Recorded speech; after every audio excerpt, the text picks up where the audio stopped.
Yeah. Yeah. And then I watched Brightburn right after it. Jamie Foxx? No, the... oh, wait, no. It's the... what movie am I thinking of? Brightburn is the Superman movie. That's like what if Superman was a little kid?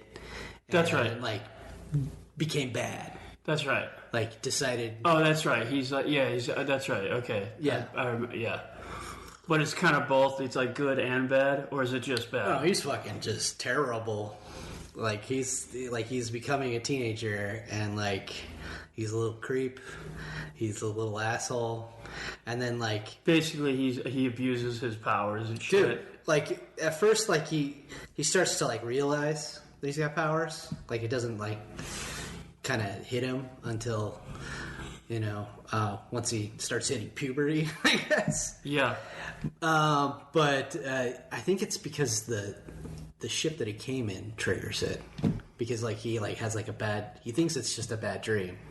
But it's actually, like, the fucking ship that he came in when he was a baby starts talking to him. Like, or, like, and so it's, of course, in the barn, just like the fucking Superman story. Yep. And then he starts seeing the flashes of red light coming from the barn, and then he, like, wants to get in the barn, and of course his dad's like, it's too dangerous in there, and, like, I was, you know, like, I want to see it just because it's, like, a superhero movie, but like a different take. But then I was also like, yeah, I've already kind of seen the, you know, darker side of Superman, but dude, there is some great fucking gory scenes in that movie. I was like, it's kind of blown away. Like, is it rated R? Yeah, it's hard R too. It's hard R. So I've never heard that term before. Hard R. It's hard R, bro. It's hard R. Hard R. It's like becomes just one word. Hard R. Hard R. I finally saw that, The Ritual. Oh, yeah? Did you see that? Which one's... That's the... Tell me what that one is. It's also set in Sweden. Those guys are, like, going on, like, a huge... Oh, it's the 4 guys. Yeah, the hike for, like, their birthday or whatever. Yeah, and one of their buddies died, He, like breaks his leg and that fucking thing out. Yeah, but at the beginning of the movie, wasn't there, like, a dude Yeah. that dies at a convenience store? Yeah. Yeah, and he feels really fucking bad. And then the other dudes kind of blame him? Yeah. Well, at least one of them does. Yeah. The other ones are like, it's not your fault, dude. Yeah. But everybody knows it's, like, totally your fault. Yeah. Totally your fault. But it's not. It's not really his fault, you know. Like, no, it's not. But there's guilt, of course. Yeah. Well, because he hid like a pussy. Right. But, you know, like, the guy's got a fucking gun. You know, sometimes you just do what, like...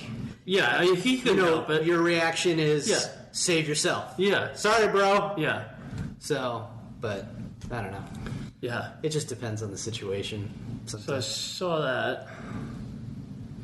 That was alright. Yeah, no. Like, I thought the creature at the end was pretty cool. With the little baby arms. Yeah, that thing was weird, man. Yeah. Weird as shit. Like, I was like... But once I saw it kind of, like, had that giraffe-like look to it, I was like, no, I don't like it as much. No, it's... Yeah, it was just... But were you the one that told me about... Maybe you weren't. I think either you or my buddy Justin Glover told me that the scene where you finally see it and it's like, yeah, that's in like the top 10 most paused scenes of like the last however many years or some shit. Yeah. It like ranks. Yeah, because you just want to see what it is. Yeah. Yeah, I could understand that. And there's this other movie that I was going to see if you saw it yet. I haven't. I want to see it. Yeah. It's another Swedish folk horror. Okay. I can only find it on Amazon, and I can't. It's Hazazusa. All right. Have you heard of that? I don't know if I have. It's so you know that dude Mitchell Hillman? No. You know what? One that you should watch that I think you'd dig is The Apostle. on Netflix. You know what? I keep coming by that, and I keep going. I literally am like, that's the one that he told me to. No, it's kind of long, but it's good. No, I don't know about that one. It's supposed to be pretty good. Yeah, 2017. Okay. It's supposed to be kind of not Midsummer level, but yeah. So my buddy, before we should probably start this, but we're actually already rolling. Oh, are we really? Yeah, That's hilarious. Okay. My buddy Troy. Just to make, just to let you know, like any tap in or anything, we're picking that all up too. Yeah.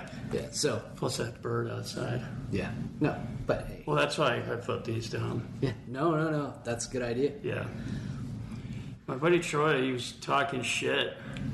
About what? About Midsummer, and he's like, nah, I was like, dude, Ari Aster's kind of a master. And he's like, no, he's not. And I'm like, what are you talking about? And he was, I don't know. It's just like I kind of get it, but I've never heard anybody really say that. And he's just like, well, I could see how people think that he's overrated because he's only made 2 films. Yeah. And how could you think someone's overrated when they've only made 2 movies? Well, because he's the talk of the town, when it comes to avant-garde kind of horror. Yeah. Mm-hmm. Him and the dude that directed The Witch, and now he's just about to release The Lighthouse. The Lighthouse. I can't think of his name, but dude, I can't believe that's William Dafoe. Yeah.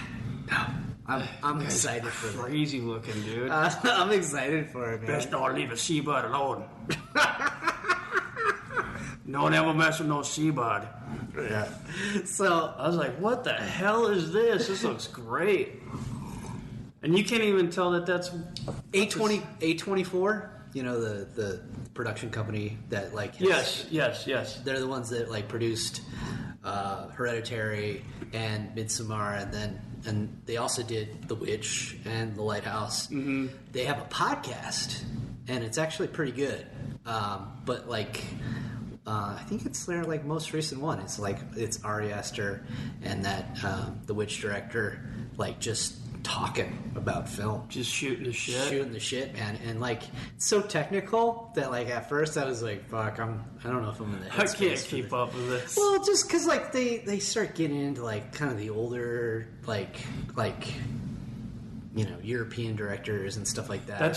So Mitchell Hillman, he's that guy. He wrote for Java for a while.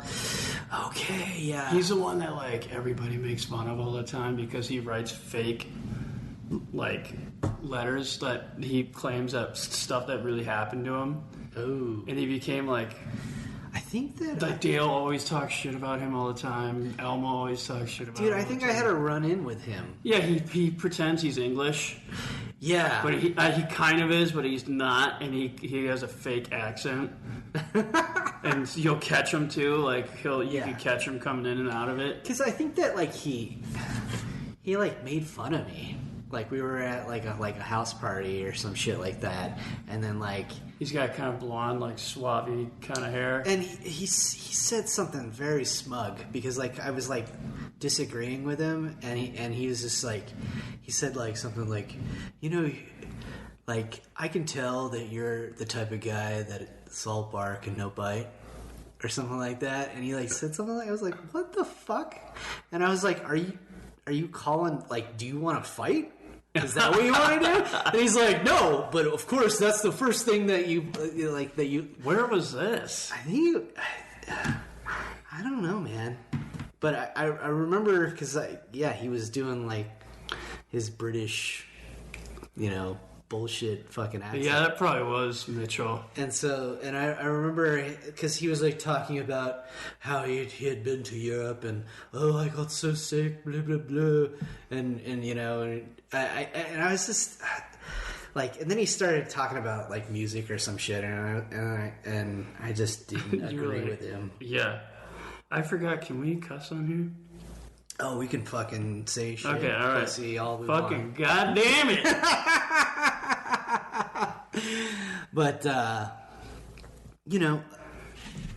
one thing I wanted to talk about was You know that dude. Is that him? Okay, maybe it was a different. I'm talking shit about some guy I don't even know. No, actually, that guy was really nice to me because, like, okay, so he is typically nice, but he can. No, sometimes. Now seeing a picture of him. Sorry, Mitchell. It was a whole different other guy that has a fake English accent. I talk shit about him. I know, but I'm just saying. But he's been on like this like kick where he's like nothing but like movies, like 80s, like European horror. Oh yeah, we're looking at the Instagram posts that he's doing. The Gothic. You remember Gothic? Yeah. Remember that dude? Remember that he was from Legend? Yes. Yeah.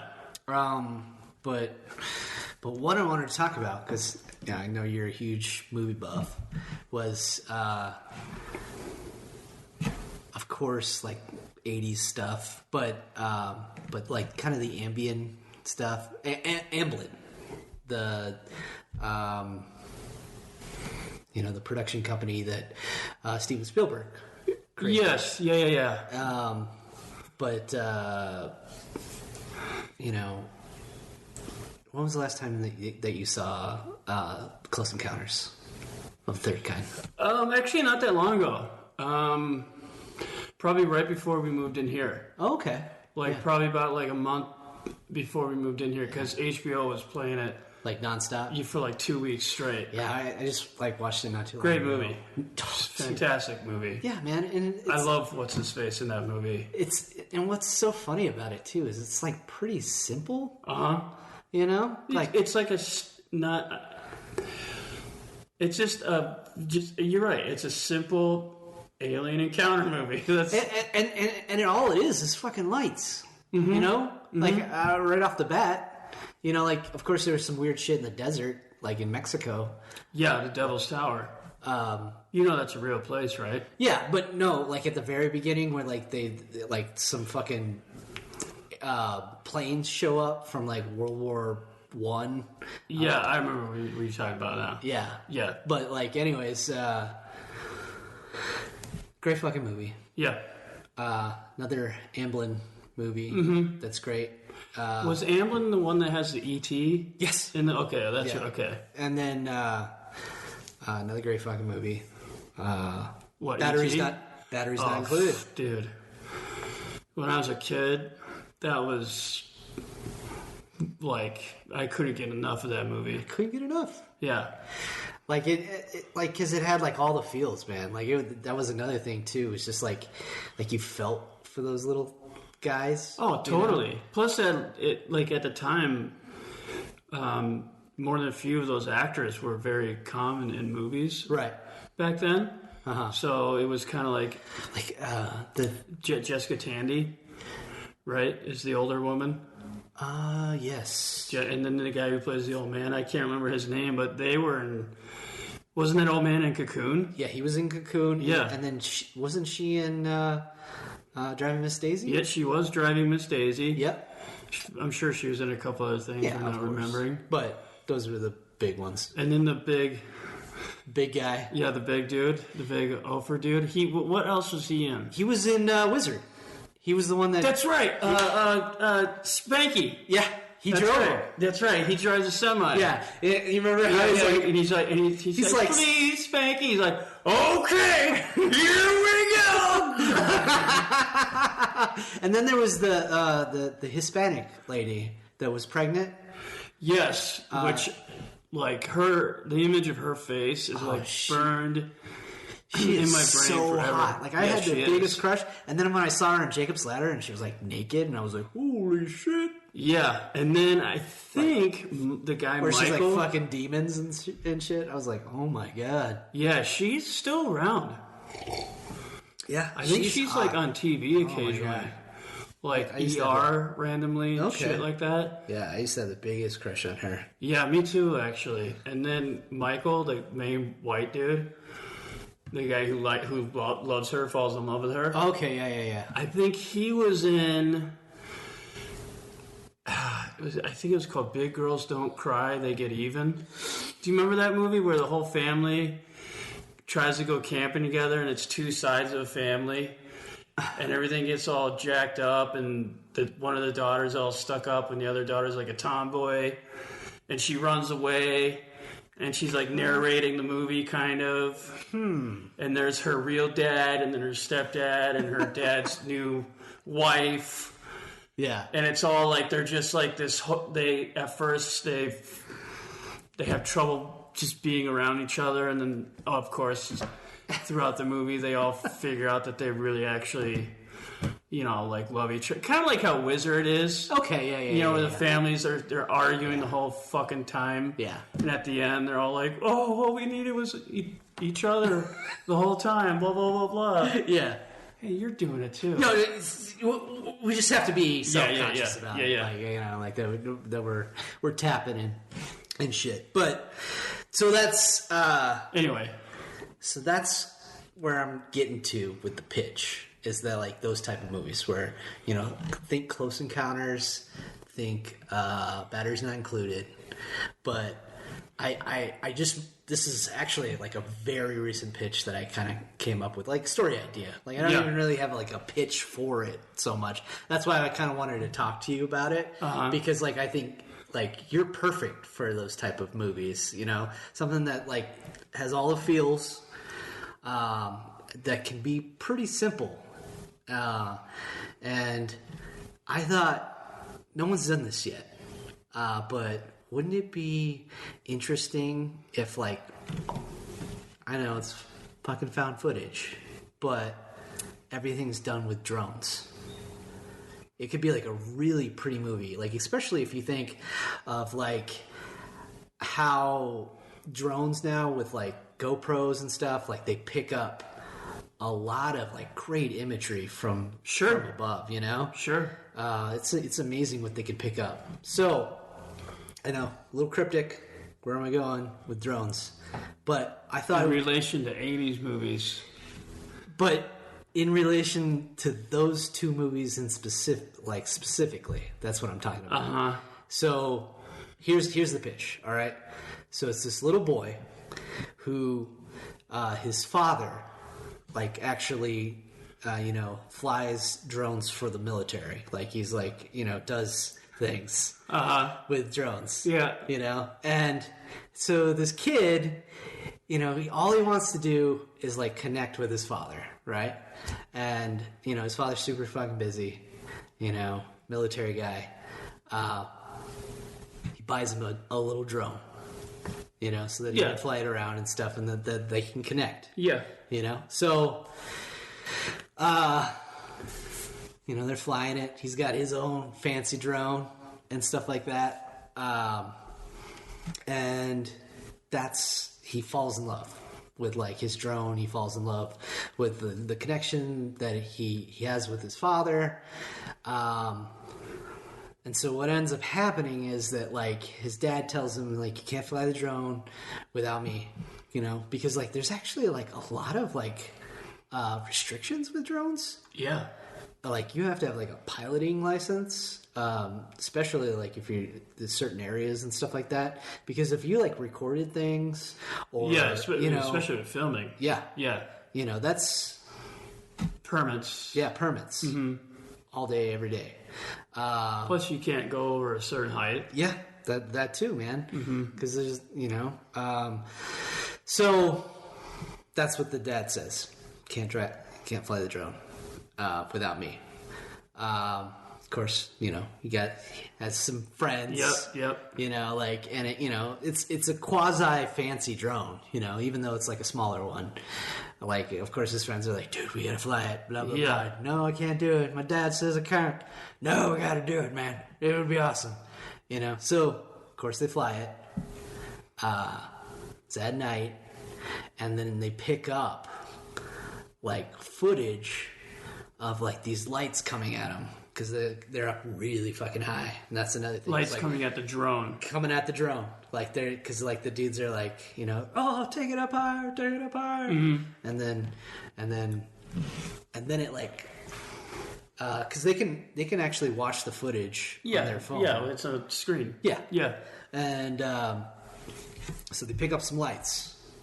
Then like the lights come right at the drone, knocks the drone out of the way. They're like, oh my god, we hit a fucking, airplane or something. Drone's like fall into the ground. He's like, oh, my dad's gonna kill me. Drone, right before it hits the ground, stops. They find the drone, and it's fine. So they take it home, and then right off the bat, and you got to remember, we're seeing it all through the eyes of the drone. And then drone comes back on while everybody's asleep. It's going around the house, kind of like looking around, looking through the kitchen, turns on the TV, and starts like watching TV for a little bit, going through the channels, mm-hmm. And then lights come on, drone goes right back into the room and then shuts off, and so the kid turns it back on. What we start to learn is that that the drone's possessed, but it's I think that's you. Yeah, sorry. Yeah. Could you? I turned it down. Yeah. But anyways, so drone. Something's weird about it, Like the kid's like, it's turning on, it's doing things without me controlling it, blah blah blah. And then I thought it would be interesting, like a light comes out of it, and then the kid sees the light and he's like, holy shit, it's like a sphere, it's like a ball of like energy almost.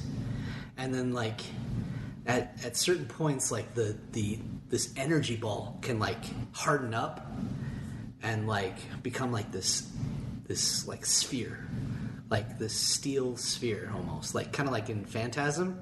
Yeah. Like just the the sphere, yeah. Yeah. And so like he could possibly carry it around, this kid, like he can literally carry around like this like ball of energy. But the only time that of course the drone works under the sphere's control is when it's in something, So it's like this ball of energy can go into things, but what do you mean into things? It could go. It could literally go into like the drone. It could go into a toaster. It could go into things. Okay. And I thought that would be a hilarious scene where like maybe the ball of energy like starts freaking out, like it's all scared, yeah. And then it like starts going into appliances, and then like the appliances start going all nuts and stuff. Totally something like Amblin, like E.T. Mm-hmm, kind of mm-hmm. like it's like freaking out, but. What makes it so simple is that it's literally just like a ball, and like a ball of energy. It could totally be like kind of like how J.J. Abrams like puts like flares in all of his movies, like the light flares. Yeah. So it's like basically like a light flare. Yeah. That's just like going around wherever, but. It likes the drone, of course, because it feels like it has more control. It also like makes sense because that's something that can go everywhere, basically. So that's something for it to like possess that it enjoys. Well, more like take over. Kind of take over, yeah. So wait, are you saying that the drone can go places that this thing can't?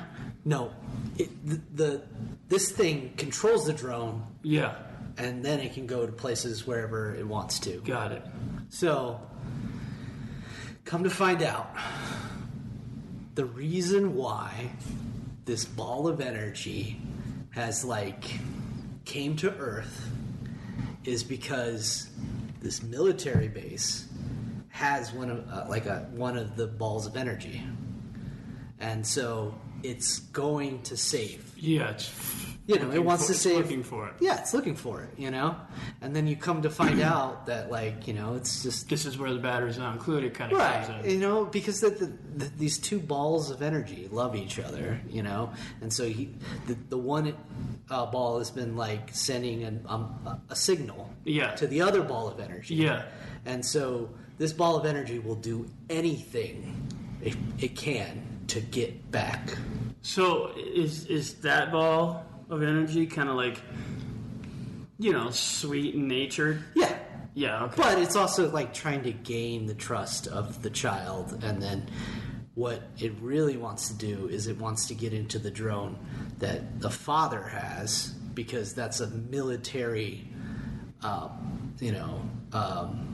drone, and that's why he can get clearance to go over and take it. I get into the military base where the other sphere of energy is. So, but you know, like you can, like the sphere could, the energy ball could like also be like an ET in a sense that like it does care for the child, you know, that they do have some kind of friendship relationship. Yeah, it's like playful with them. Yeah. But I just thought that, you know, it's of course it's about love, you know. It's about like everything that you would do to get back to your loved one, you know. And then it's also about this relationship with like a father and son. Yeah. And how they connect through, you know, their love of technology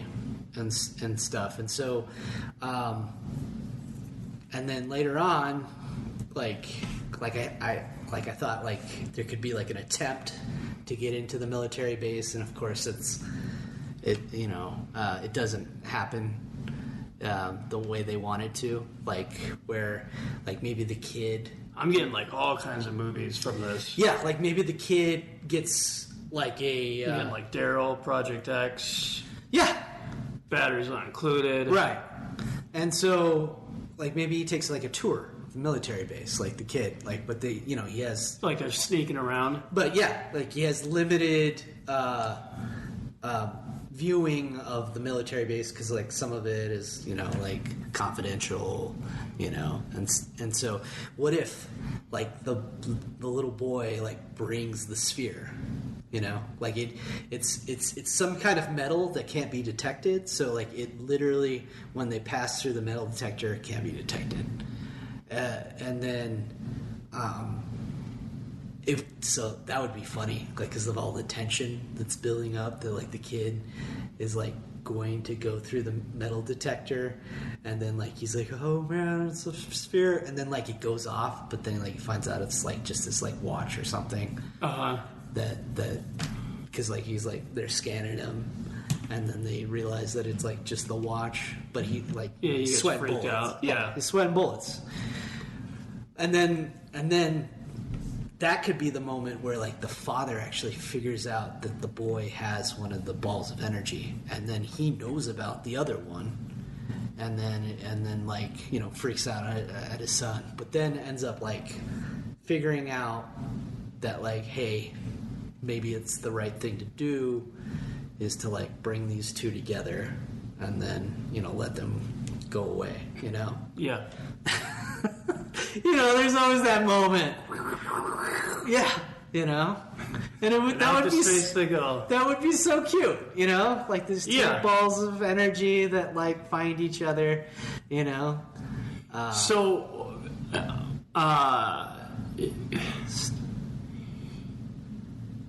I guess the kind of message,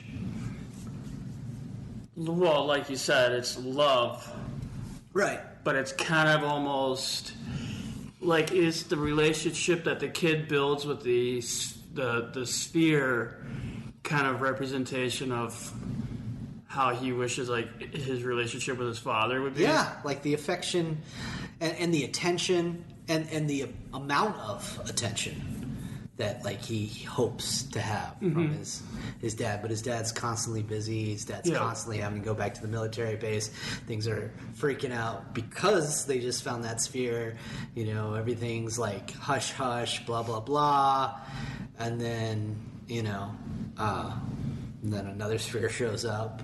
Of course, like I thought, like we could do like some really cool like, you know, usually like Flash is like kind of like a blue color or something like that.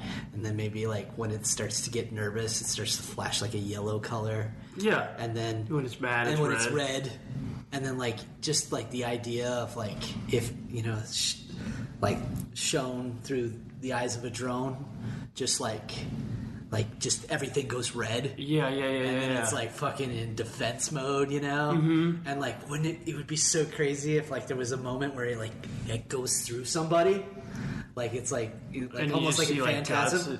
Yeah. Or just like but like it would be crazy if it was so fast. And then like it kind of like turns around for a second, and then you see like the soldier or whatever like just has like a huge hole in him.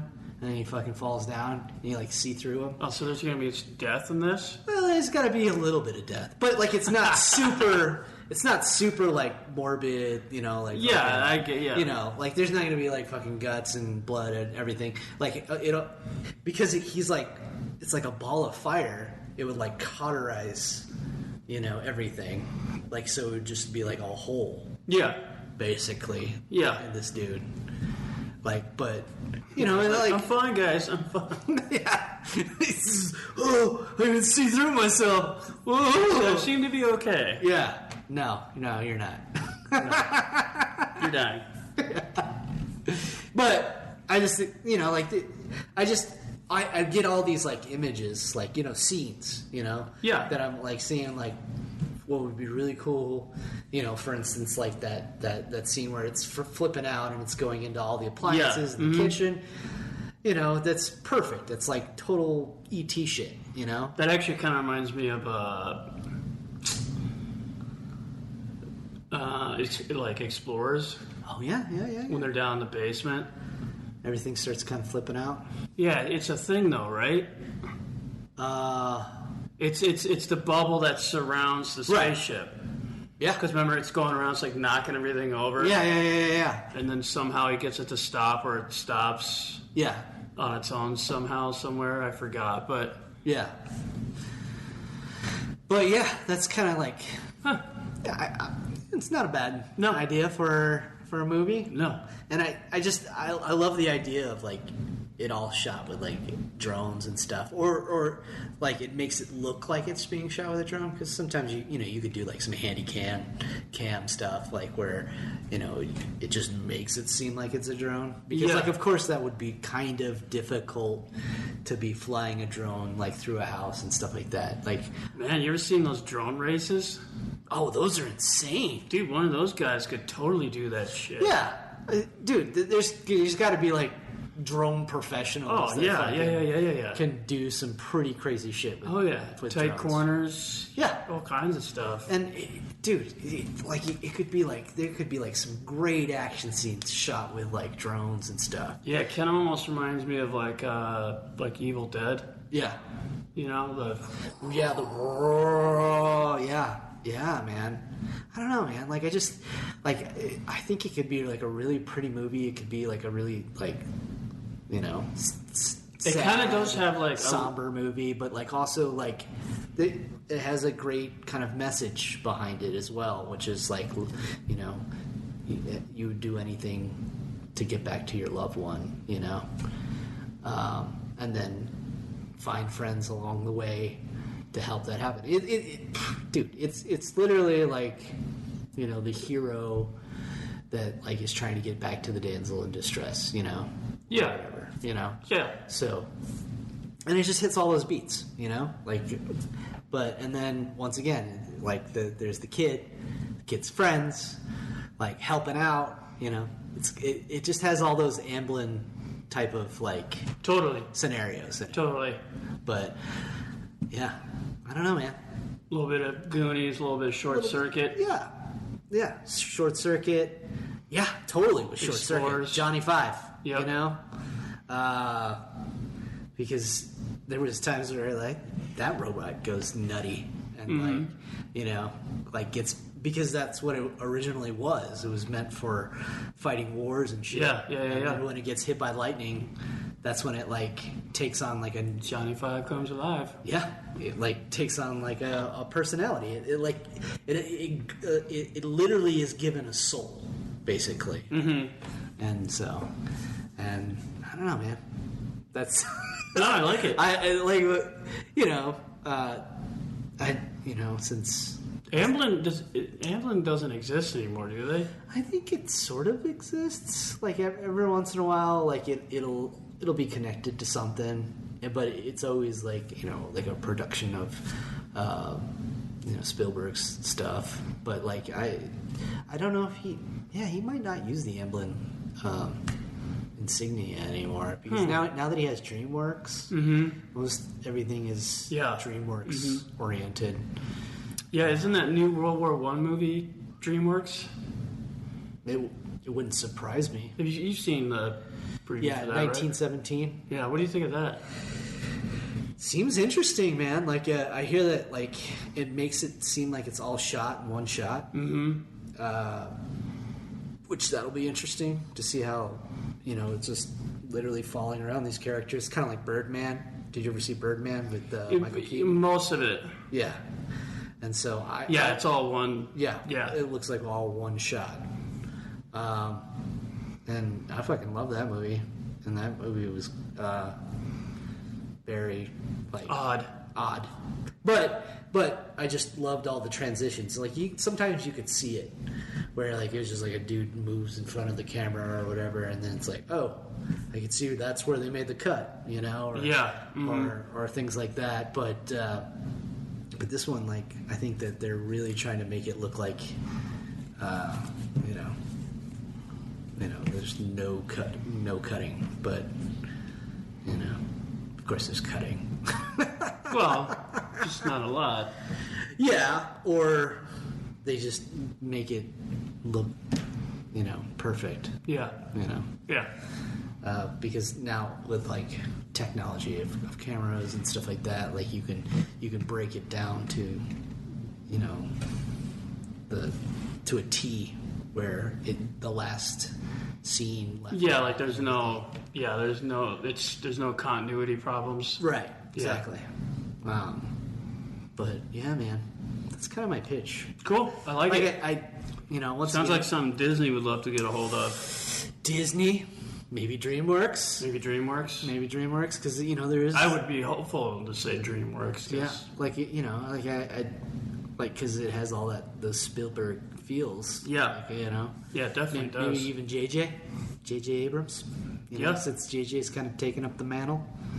You know. Mm-hmm. Like, man, that's so crazy. The deal that he made. With I think it's Universal. No, it's Warner Brothers, because he had a deal with Universal, and now he just like got paid $550 million to like develop stuff for Warner Brothers, because Warner Brothers is about to release their app and everything. And dude, the thing was, like, he personally got paid that, or he got paid Bad Robot. Bad Robot, his production company, basically was paid $550 million to come up with a ridiculous amount of projects in the next, I don't know how long, decade or something like that, and then they develop things, and then of course that money is not like budgetary. That's like that was given to them, you know, but.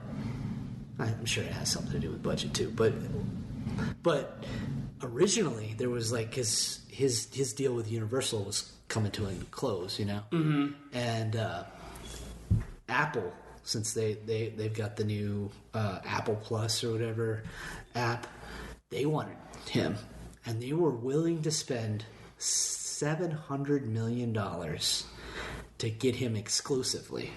But that means that he could not create any content for anybody else for an extended amount of time. And he was like, dude, I don't want to do that. Yeah, it'll probably be 10 years. Because like there's sometimes there's projects that like fucking Disney or whatever where like they literally throw buckets of money at him and like they're like save Star Wars, and he's like, all right, so like that's he just recently did like an article where he was just like they weren't up for sharing. Like sometimes there's projects that I want to work on that are being developed at different studios, and like I want to be a part of it. And they were saying that you can't. It's an exclusive thing. It's an exclusive contract. Where anything that comes out of your brain, we own. Yeah, it's like a record deal. Yeah. So, and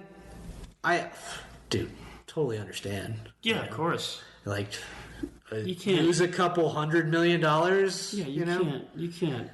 Yeah. And so now,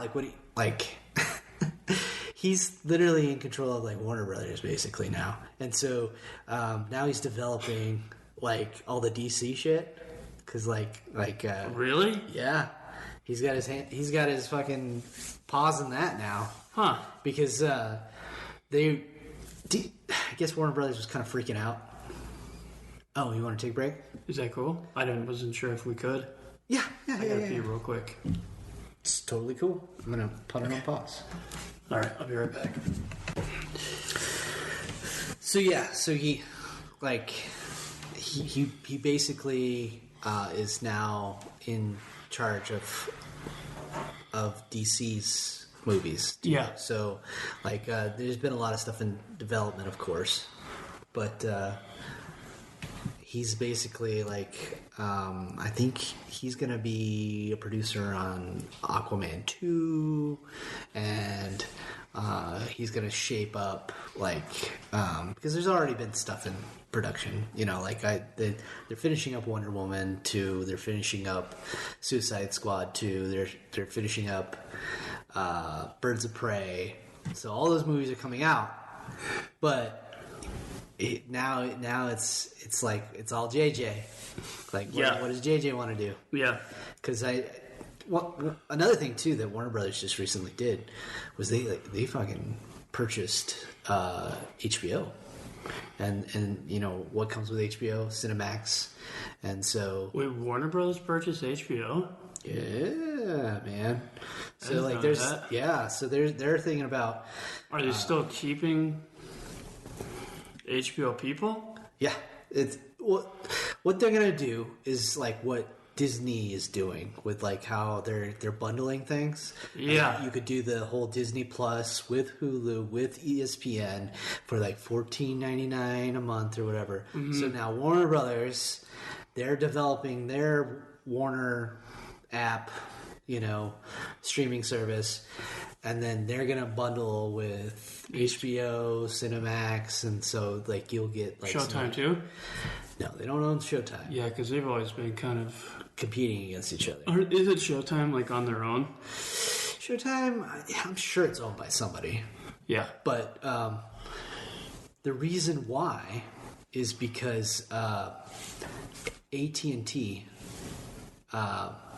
bought Warner Brothers, and AT&T owns HBO, Cinemax, and stuff like that. That's right. So it's kind of crazy, how don't they also own DirecTV? Probably, I think they do. So that it's a thing, man.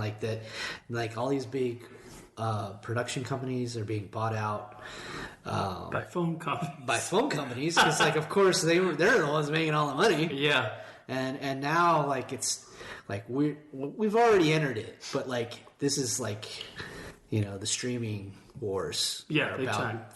To hit big time. Yeah, as soon as Disney comes out with Disney Plus, are you gonna go for that?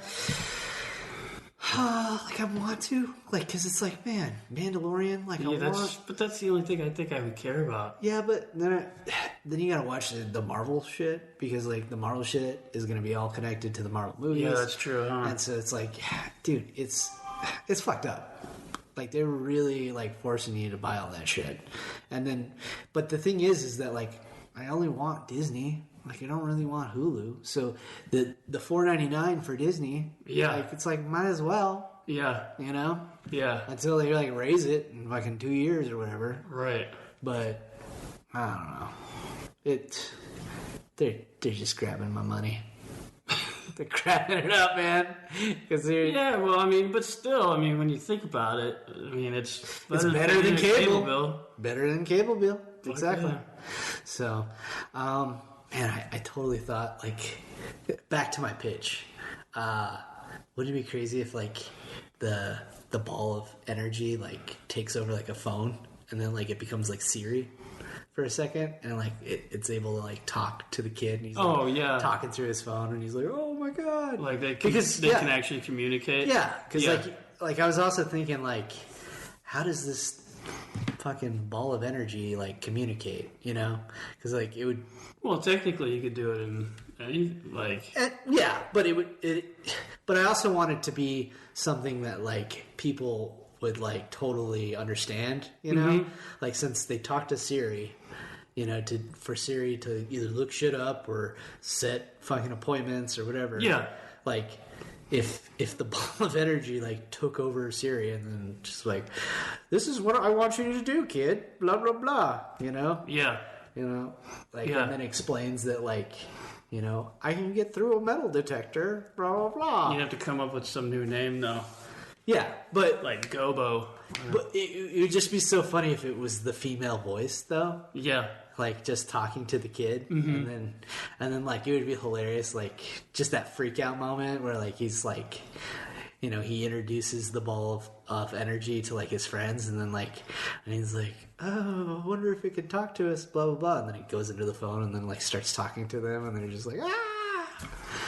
You know?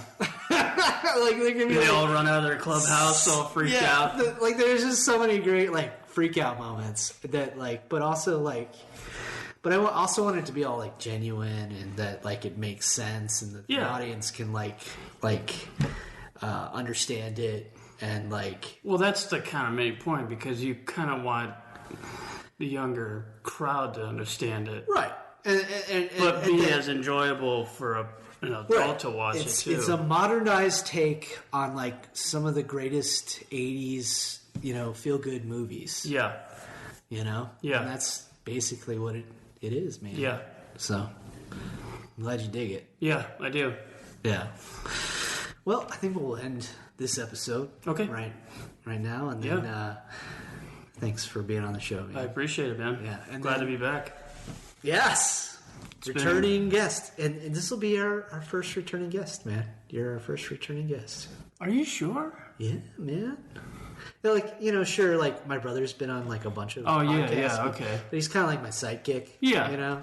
Yeah. Yeah. He's my Andy. Oh, Andy awesome. Winter. So. First up. Yeah. Nice. So, yeah, you're my first returning guest. Cool. But you'll be back, and then you'll pitch me an idea. Okay. Sounds good. All right. All right. Thanks again. Thanks, pal.